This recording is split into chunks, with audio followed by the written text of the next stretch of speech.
Welcome to the Grow Your Independent Consulting Business podcast. I'm Melisa Lieberman, a fellow IC and business coach. On this podcast, I teach you to become a consistently booked independent consultant without becoming a pushy salesperson or working 24/7. If I can do it, you can too. Listen on to find out how. Welcome to episode 124 of the Grow Your Independent Consulting Business podcast. I'm thrilled you're here today. I think I say that every week, but I truly am thrilled that you're here. I really also want to say how grateful I am for the amazing reviews. If you have left a review, it's hard for me to tell who actually is leaving the review. So it's sort of, in a way, anonymous. And I just want to say thank you so much to those of you who have taken the time to leave a 5-star rating and also to write in a review.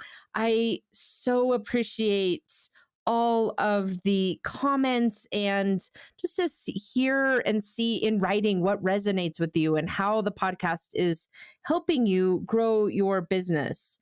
The latest one says from NWI phone, for me, this podcast is like chicken noodle soup for the independent consultant, emotionally and strategically.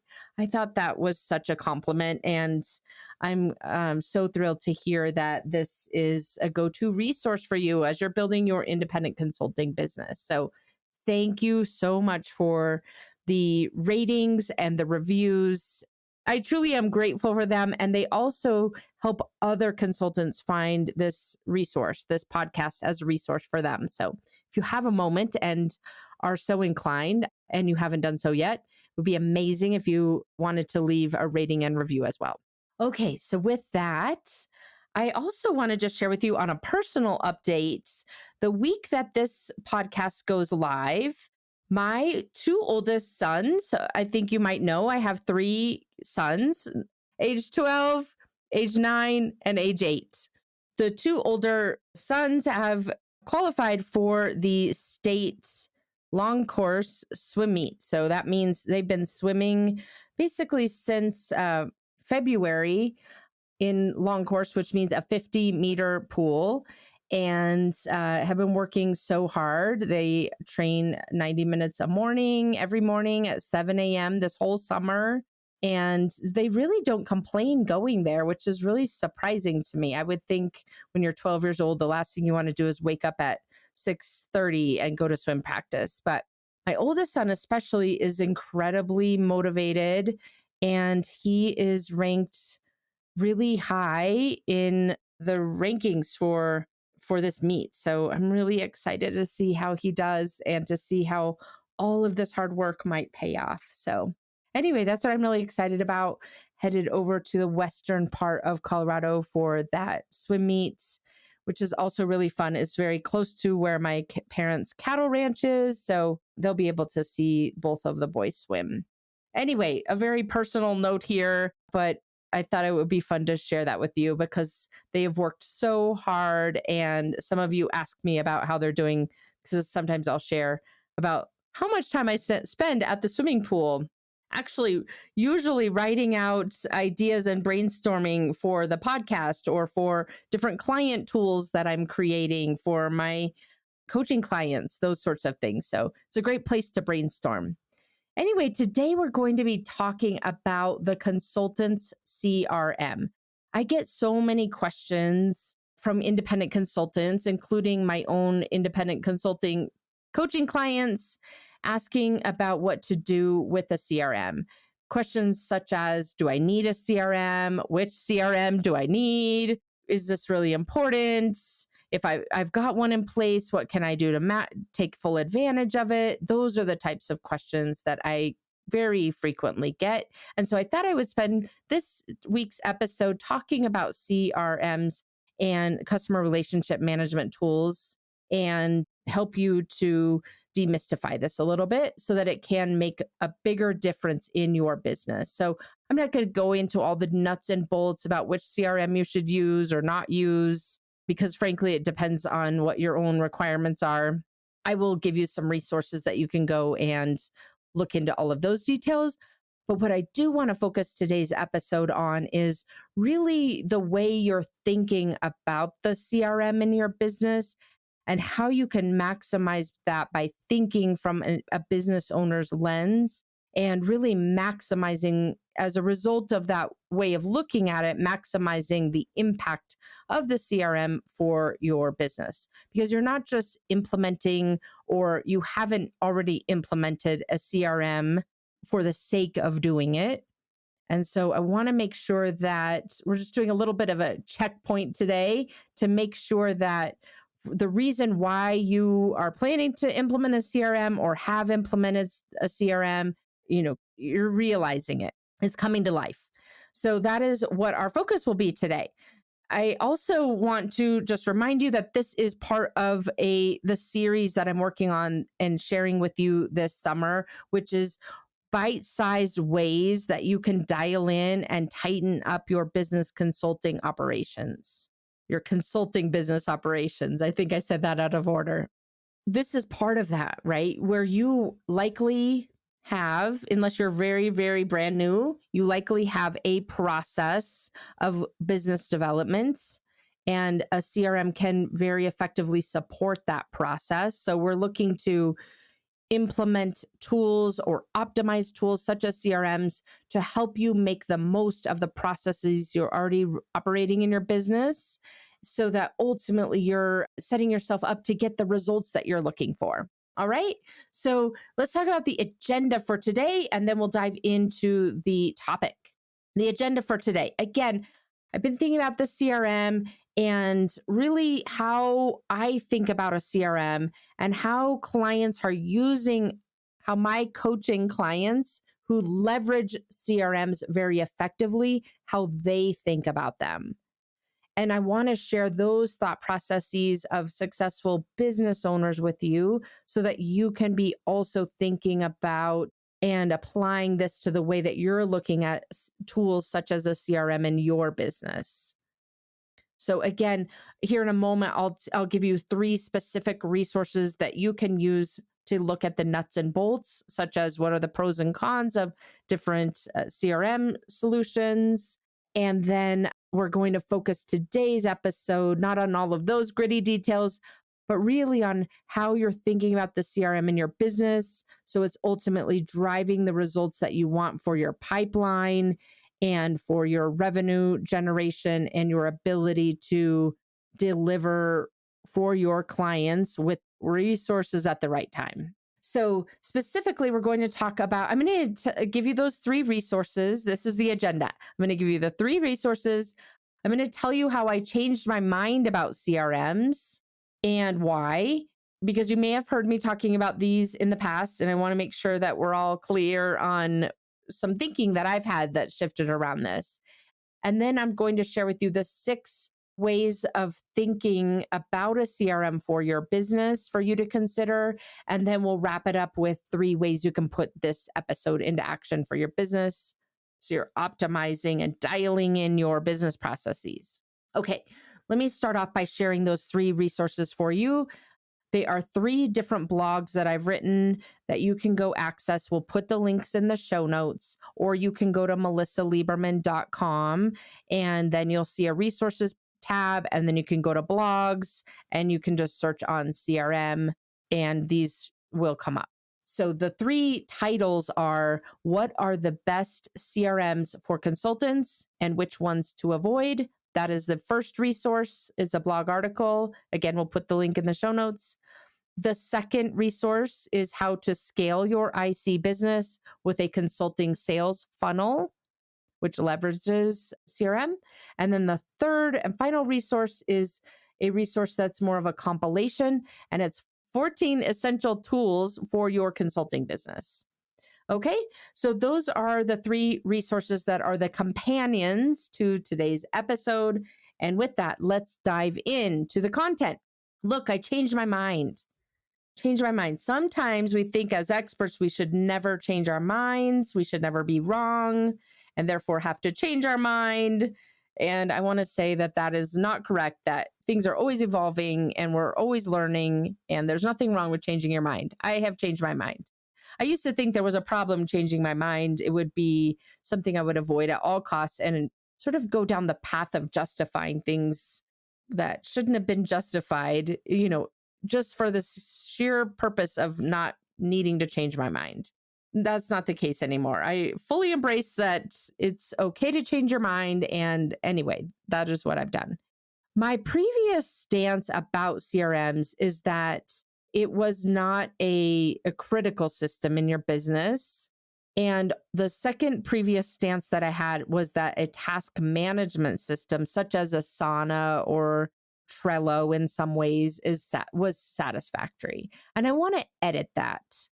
I'm not going to completely reverse the course on those two statements, but I do want to edit them. I do want to qualify them. Let's take the first one. A CRM is not necessary for you to land your first client.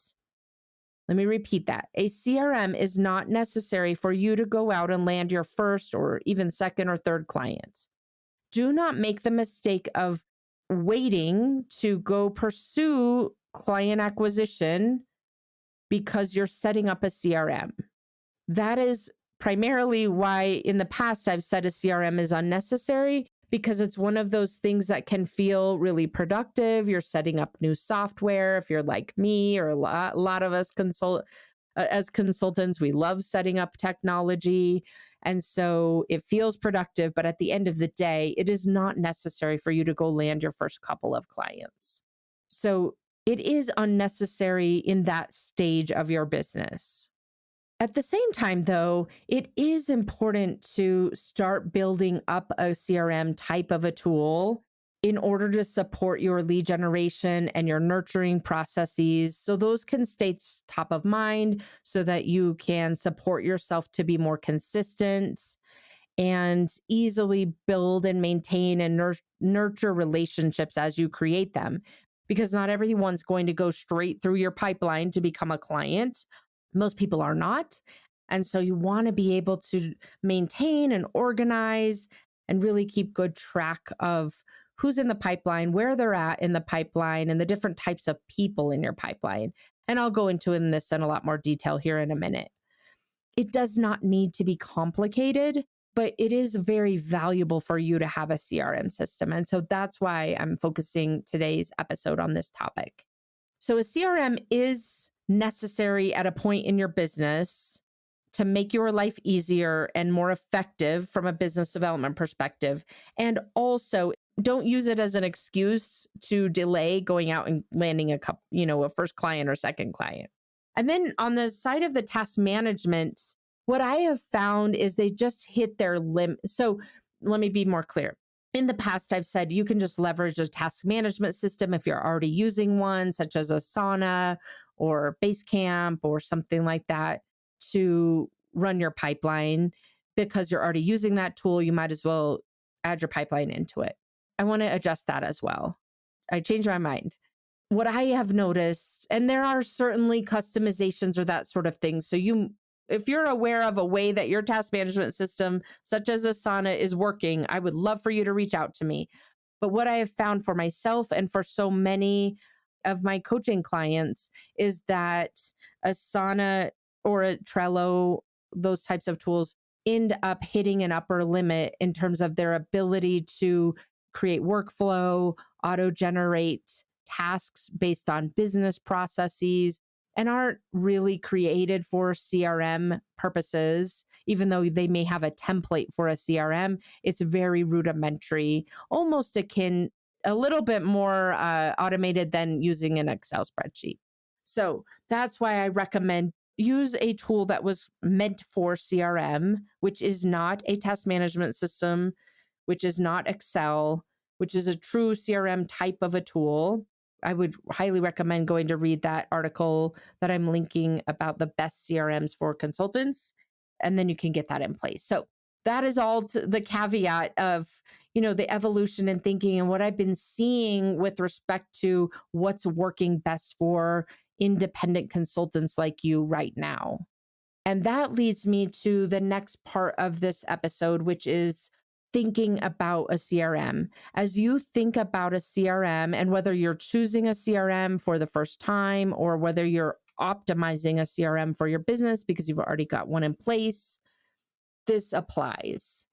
And I want to share with you 6 ways that you can be thinking about a CRM from the vantage point of the business owner, from the vantage point of the CEO, from the vantage point of the CRO, the chief revenue officer who's responsible for sales, from the vantage point of the CFO hat that you're wearing, also the chief financial officer. You're wearing all of these hats in your business. And so you want to be thinking about your CRM from all of those hats, from the perspective of all of those different hats you're wearing. And here is the one guiding question that I would encourage you to ask and answer for yourself. And I'm going to answer it from my perspective to give you a head start. And that question is, what jobs am I giving the CRM in my business? A lot of times we implement tools because someone told us to. You heard it on this podcast. I better go implement a CRM. Melissa told me that would be good for my business. Or we just know that that's something that business owners do. And so we go and do it without really questioning why we're doing that. And quite frankly, I know you would likely give your own consulting clients this type of advice. So I'm not telling you anything revolutionary, but so often when it comes to our own business, we get that amnesia. We completely forget about what the best practices are and what we need to be doing in order to make sure that we're maximizing the investments we're making. In this case, the CRM, the actual license should be fairly negligible, maybe $20 a month for something like a pipe drive, $50 a month, $100 a month. It's fairly negligible when you consider what jobs you're giving to that CRM in your business. You are spending a lot of time configuring it and running the tool, and you want to make sure that you're making the most out of the tool by thinking about what jobs you're giving to that CRM. So let me give you 6 very specific jobs that you might consider that you are expecting the CRM to perform. The CRM is not an employee, obviously, but the CRM is someone you are expecting to perform certain jobs for you, to provide certain outcomes for you. So this is the mindset that I'm encouraging you to get into as you're thinking about either choosing or optimizing your CRM and moving forward. So I'm going to walk you through those 6 jobs that I most commonly see independent consultants giving to their CRM. The first job that a CRM can do in your business is to make it easier for you to follow through with business development tasks. If you're like most independent consultants, you put this to the bottom of your priority list, likely because you don't like it and client delivery feels more important and it feels challenging to balance the two. And so let's take away some of that friction. Let's take away some of those excuses. Let's make it easier for you to follow through on your business development tasks. And I think we were touching on this a couple of episodes ago, right? So when you configure your CRM, you want to be thinking about the first job that I'm giving my CRM is to make it easier to follow through with my business development tasks. I want a queue of tasks so I don't have to think about what I'm going to do when I hit a business development block time on my calendar, for example. I want to have the workflow already configured in the CRM so I don't have to think every time about what am I doing? Who do I need to follow up with? When was the last time I followed up with that person I met with in April? Who was the name of that person that I sent the proposal to? I realize I haven't heard back from them. I mean, how many times do you have those kinds of conversations in your head? The CRM should be able to take that dialogue out of your brain and make it easier for you to follow through with the business development tasks. So you have a queue of tasks that you need to perform on a certain day based on your business your business processes. And then you go about knocking that out each day without having to revisit, oh, should I do this or should I not? Maybe I should wait for a week to follow up. Maybe now's not a great time to follow up. All of that chatter in your brain. The job that you can give to the CRM is to take away all that chatter, all of those decision points, all of that redeciding, which is energetically draining and time consuming, and make it so much more simple for you to be able to say to yourself, right now, I scheduled an hour to do this task list, and that's what I'm going to do without questioning what's on this list. So that is the first job of a CRM. For example, make it easier to follow through with your business development tasks. Second job that you might give to your CRM is to provide you with data to support decisions in your business and for you to run your business. So, two specific examples of that job, you might ask your CRM to do the job of providing you with a weighted pipeline value.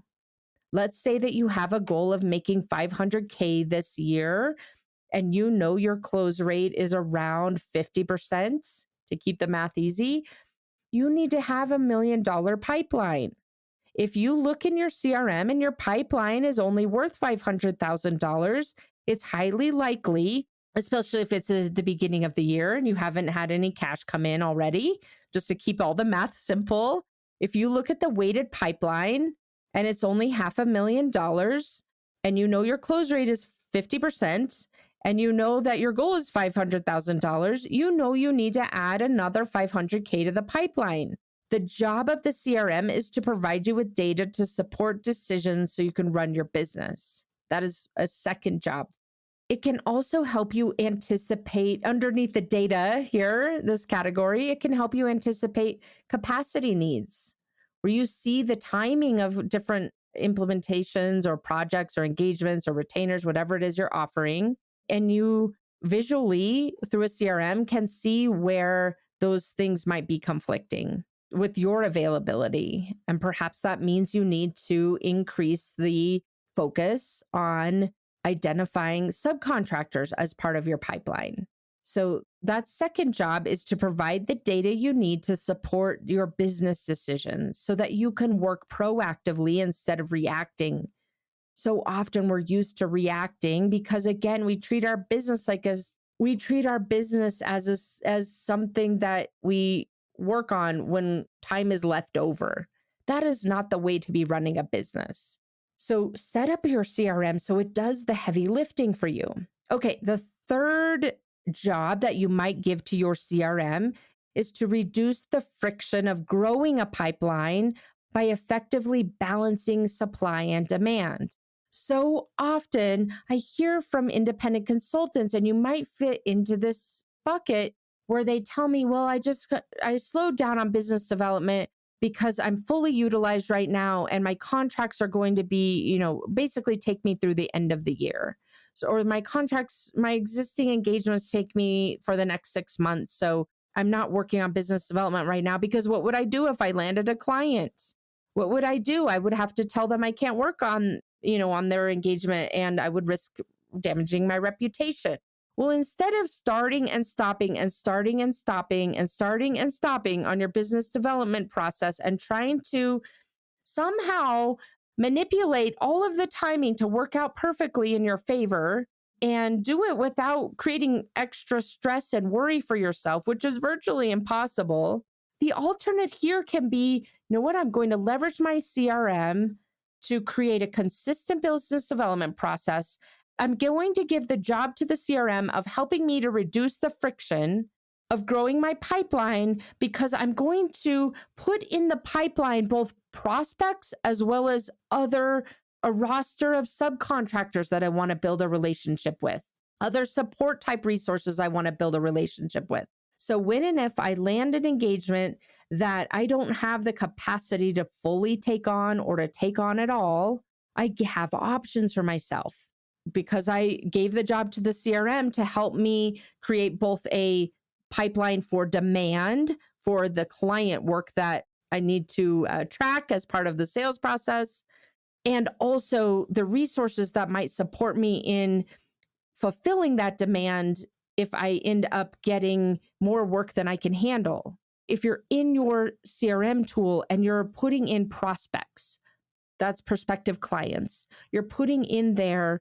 subcontractors, people with complementary skill sets to yours, even people with similar skill sets to yours that you could potentially have a overflow referral process with, support type resources. Giving your CRM the job of a more holistic type of a tool can help you to reduce that friction where you are naturally want to start and stop with your business development, which ends up creating so many negative downstream impacts for your business model. So if you give the job of helping you to effectively balance supply and demand to your CRM, you can start to even out that work because you have a solution when you're constantly cultivating a solution for the times where you have more demand than supply. Isn't that funny? We spend so much time as consultants trying to suppress the demand so that we are able to provide the right amount of supply, our time and ability to work on the engagements. What kind of business does that to suppress the demand because we don't have enough, capacity to deliver? It's very rare for a successful business to do that. Instead, you figure out, how do I constantly balance supply and demand so I've got enough of each so that I can continue growing and having a thriving practice versus us starting and stopping and worrying about where the cash flow is coming from. Okay, I'm off on a little bit of a rant here, but this is important. Okay, let's move on to number 4. Another job that you can give to your CRM is to help you streamline the nurturing of your leads and connections. So many times when we get into the business development mode, when we get into our sales mode, we go through a process, we meet a new potential client, we provide them with a proposal, we work through a discovery process, provide them with a proposal. We don't hear back for whatever reason about the proposal and we drop it and we move on to the next thing. Or we meet someone who could be a potential phenomenal client. The timing isn't quite right. And we expect to rely on our memory to somehow pick that back up in 6 months, or we throw it on a task list or something like that. There are so many scenarios where you're meeting potential clients, where you're meeting potential subcontractors or collaboration partners, where you're meeting people who work at organizations where you could speak. You're meeting all kinds of people who could be valuable to your business in some form or fashion that you want to cultivate a relationship with and for whom you would love to provide value to them when relevant articles come up or when relevant case studies, you create relevant case studies. You would love to be able to provide value to them. But so often you either rely on written notes, an Excel spreadsheet, your memory. If you're like most independent consultants, I've done this. It's so important to give the job to your CRM of keeping track of everyone you're meeting, tagging them so you can send them personalized emails, maintaining a history of when you've connected with them so you can create a periodic cadence and stay top of mind and be able to find them when you need to.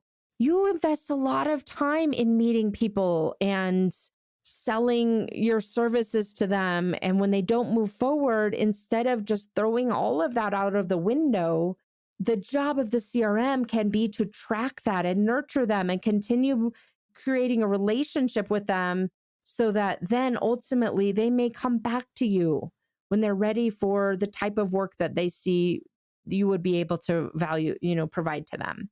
The 5th job that you might give to your CRM is to help you maximize the time investments you make in your business. So this is very similar to what I was just describing, but in a slightly different way.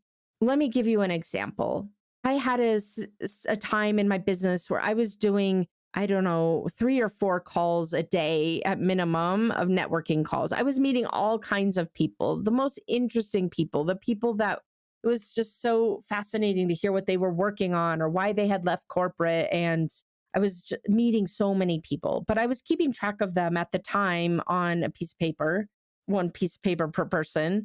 Now I've moved over to an iPad, so at least it's more electronic and searchable. But when I would be done with that conversation, I would invariably kind of rush off to the next meeting and lose track of who they were, making sure that I was keeping track of their name and things that they were interested in so I could follow up with them with resources, keeping track of what they did so that if I came across someone who was looking for what they did, or in my business, it evolved into needing those types of services. I didn't keep track of any of that. I spent hours and hours, likely hundreds of hours, honestly, if I added it all up. And I don't have anything to show for it because I didn't keep track of those people. I figured that we were connected in LinkedIn and I would be able to find them when I needed to, which relies on a much better memory than I have these days. So give that job to your CRM to maximize the time investment that you're making in your business, such as networking. So number 4 was to streamline the nurturing of your leads and connections. So you're creating that follow-up sequence so that you're staying top of mind for those potential clients or collaborators.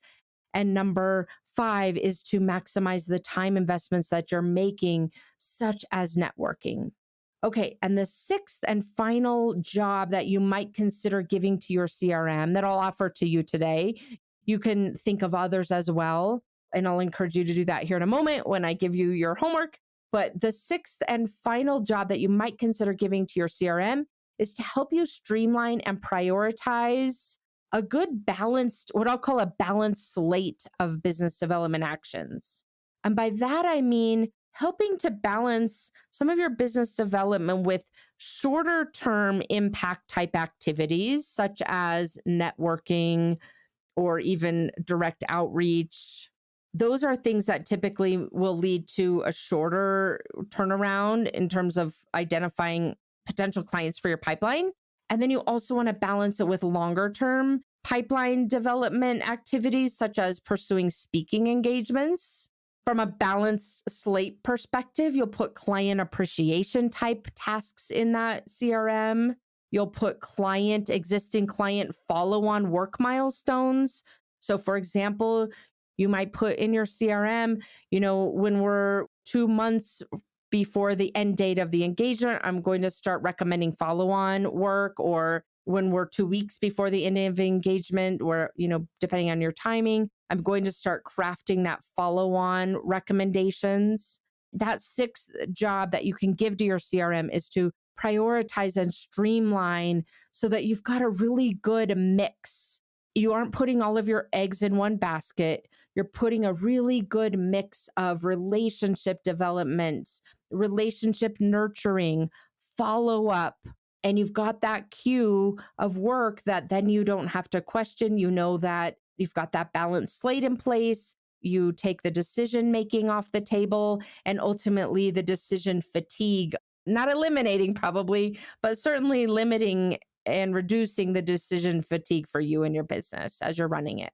So those are the 6 really specific examples for you about what jobs you could be giving to your CRM to make it easier for you to run your business, where you're not deciding things and redeciding things and changing your mind. It's setting up you for success from a intentional perspective of how you want to be running your business and enabling those business processes for you. So ask yourself, in order to put this into action as we're wrapping up here today, I would give you 3 next steps. The first is to ask yourself the question, what jobs do I want my CRM to do in my business? Whether it's a brand new CRM or an existing CRM, what jobs do I want my CRM to do in my business? Answer those questions. I've given you 6 fairly detailed examples for you to get started from, and they be all you need. But ask yourself and answer it for yourself. What jobs do I want my CRM to do in my business? The second step here of the 3 steps is to either choose or figure out how you want to optimize your CRM. So go figure out what those jobs are. That's step 1. And then step 2, embed the jobs into the CRM so the CRM is doing the jobs. Again, the CRM isn't a human, but you can think about the CRM as a human. That CRM has a job description, and this is what we're asking it to do. And this is how we're going to measure if the CRM is doing its job effectively. So that's the second step. And then the third step is go read those 3 detailed resources that I shared with you earlier about selecting a CRM, those 14 essential consulting tools. 14 essential tools for a consulting business. And finally, the consulting sales funnel. And again, we will put the links to all 3 articles in the show notes. And sometimes I know that the links are delayed a little bit if you're listening to these episodes in the real time, but I know for sure 3 of these links are already live. So when you go to find the links to those 3 articles, they will be there. And then that will help give you another layer of detail in terms of the nuts and bolts of the CRM and helping you to choose which one you want to use, and also give you very specific guidance on optimizing your sales funnel. All right. So that is what I have for you today. Go leverage a CRM to do some heavy lifting for you in your business as a way for you to dial in and tighten up the way you're operating your consulting business so that it's more easier to run, you're feeling more fulfilled, and ultimately you're making more money and having more flexibility. I look forward to seeing you again next week. Take care. Thanks for joining me this week on the Grow Your Independent Consulting Business podcast. If you liked today's episode, I have 3 quick next steps for you. First, click subscribe on Apple Podcasts or wherever you listen to make sure you don't miss future episodes. Next, leave me a review in your podcast app so other independent consultants can find and benefit too. And finally, to put the ideas from today's episode into action, head over to melissalieberman.com for the show notes and more resources to help you grow your consulting practice from your first few projects into a full-fledged business. See you next week.